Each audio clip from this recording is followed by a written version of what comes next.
নমস্কাৰ বন্ধুসকল, আপোনালোক সকলোকে চিটিজ ব্লগলৈ স্বাগতম জনাইছোঁ। বন্ধুসকল, এই ব্লগটোত আপোনালোকে দেখা হ'ব উকিয়াম পিকনিকৰ একেবাৰে আৰম্ভণিৰ পৰা শেষলৈকে সকলোবোৰ তথ্য। আমি কিদৰে পিকনিকৰ আৰম্ভণি কৰিলোঁ, কিদৰে পিকনিকলৈ গ'লোঁ, কেনেকৈ এৰেঞ্জমেণ্ট কৰিলোঁ, পিকনিকত কি কি দেখিলোঁ, এই সকলোবোৰ তথ্য আপোনালোকে এই গোটেই ব্লগটোত দেখা পাব। এয়া পিকনিকৰ কেইদিনমান আগত হাজৰিকা, বসুমতাৰী আৰু বৰ্মন লগতে মই বৰ্মন কেমেৰাৰ ইটো পাৰে আছে। আমি পিকনিকৰ আইটেমৰ প্ৰিপাৰেশ্যন কৰি আছিলোঁ। কি আইটেম খোৱা যাব পিকনিকত, পিকনিক কেনেকৈ যোৱা যাব, বাছ ক'ৰ পৰা ভাড়া কৰা যাব ইত্যাদি ইত্যাদি।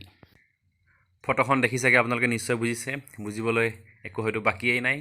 পিকনিকৰ আমাৰ এটা বিশেষ আইটেম। পিকনিকৰ আগৰ দিনা সন্ধিয়া এইদৰে বসুমতাৰী ঘৰৰ চোতালত আমি মাছ ফ্ৰাই কৰিলোঁ পিকনিকৰ কাৰণে। Good morning friends. এয়া পিকনিকৰ ৰাতিপুৱা আমি সকলোৱে যাবলৈ ওলাইছোঁ। মোৰ গাড়ী আহিছে, বৰ্মন আছে। বৰ্মন, হাই, গুড মৰ্ণিং। এয়া পুনম আহি পাইছে। পুনম, গুড মৰ্ণিং কোৱা। Good morning. এইবোৰ চব পিকনিক পাৰ্টি, ওলাইছেনে সকলোৱে? এইবোৰ চব পিকনিক পাৰ্টি। এই গাড়ী ৰেডি হৈ আছে, কিন্তু মানুহ কম আছে। আমি হাজৰিকাৰ ওচৰলৈ আহিছোঁ। এই পিকনিকৰ মেইন পিংকি গগৈ কেপ্টেইন আহি আছে। মানুহবোৰ আহিছে, মানুহ আহি আছে, পোৱাই নাই, আধা পাইছে, আধাটো ঘৰতে আছে। আৰু বস্তুবোৰ আধা আমি খাই আছো। আহি আছে, বস্তু যোগাৰ হৈছে অলৰেডি। আমাৰ কুকিং পাৰ্টি ৰাণী ক্ৰছ কৰি গৈছে, তাত তেওঁলোকে চব ঠিক ঠাক কৰি থৈছে। এতিয়া আমি গৈ তাত এনজয় কৰিলেই হ'ল। আৰু এই লগত আছে আমাৰ পাপৰি বাইদেউ। এই পাপৰি বাইদেউ পিকনিকত যাব, পিকনিকৰ পুনম শৰ্মা আহি আকৌ পুনৰ ট্ৰেইনত উঠিব শিলচৰ যাব। পুনম প্লেচ। বাকী এইবোৰ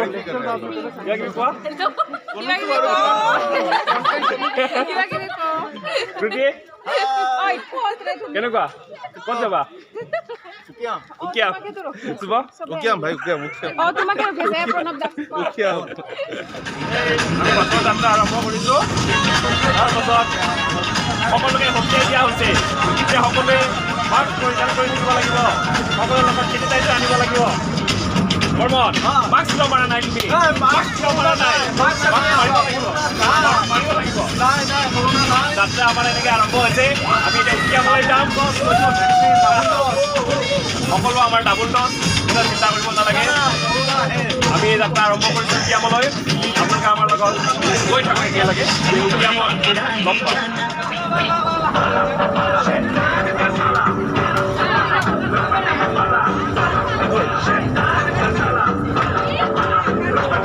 কেনেকুৱা বাইদেউ?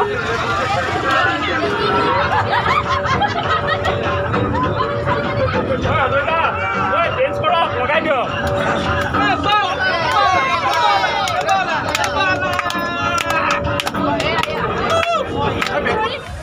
এই আমি জাষ্ট উকিয়াম আহি পালোঁ। আমি পিকনিক স্পট আহি পোৱাৰ আগত এয়া বসুমতাৰীৰ নেতৃত্বত গোটেই ৰান্ধনি পাৰ্টি অলৰেডি পিকনিক কেতিয়াবাই আহি পালে। আহি তেওঁলোকৰ অলৰেডি কণী বইল দিয়া হৈ গ'ল। তাৰপিছত চিকেন ফ্ৰাই কৰি আছে, চিকেন পকৰা বনাই আছে। আৰু ইমান ধুনীয়াকৈ স্কিন টানি চব্জি পাৰি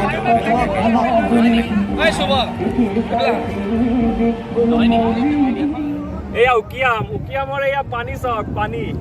এতিয়া আমি গৈ আছোঁ। আমি ক'ত গৈ আছোঁ এতিয়া? আমি একদম এই নদী গৈ পেলাই ব্ৰহ্মপুত্ৰ পোৱা বুলি কৈছে। পানী চাওক, একদম ফটফটীয়া পানী। তলফালে একেবাৰে দেখা পায়, বালু দেখা পায়, এই মাছো দেখা পায় ইয়াতে।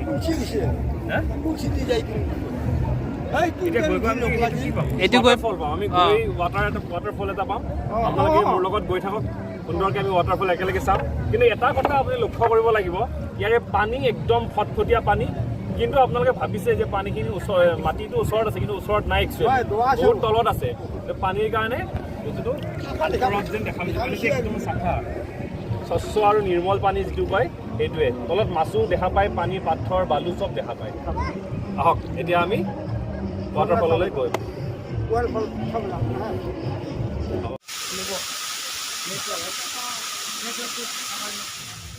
আমি এতিয়া নিজৰা চাই উভতি আহি আছোঁ। উভতি আহি আমি ইটো পাৰ পামগৈ। আহক আপোনালোকে উকিয়ামক আহক, বৰ সুন্দৰ দৃশ্য আপোনালোক সকলোৱে উপভোগ কৰক। সুন্দৰ প্ৰাকৃতিক দৃশ্যৰ মাজত আবদ্ধ এই অঞ্চল।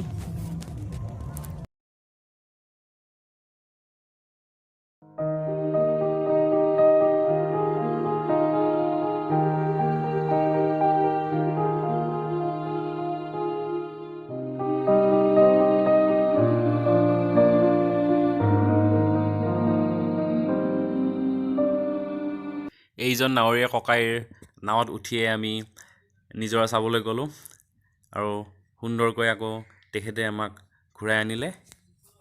খুব ভাল মানুহ। ফুৰি মেলি আহি এতিয়া আৰু খোৱা পৰ্ব। সকলোৱে একগোট হৈ এইদৰে বহি আমি খাবলৈ লৈছোঁ। বৰ্মন আৰু হাজৰিকাক কোনে পায় আৰু খাদ্য আগত পৰিলে তেওঁলোকে আৰু একো চাবলৈ নাই। সুন্দৰভাৱে সকলোৱে আমি খাদ্য খালোঁ আৰু এইদৰে পিকনিকৰ পৰা উভতি আহিলোঁ।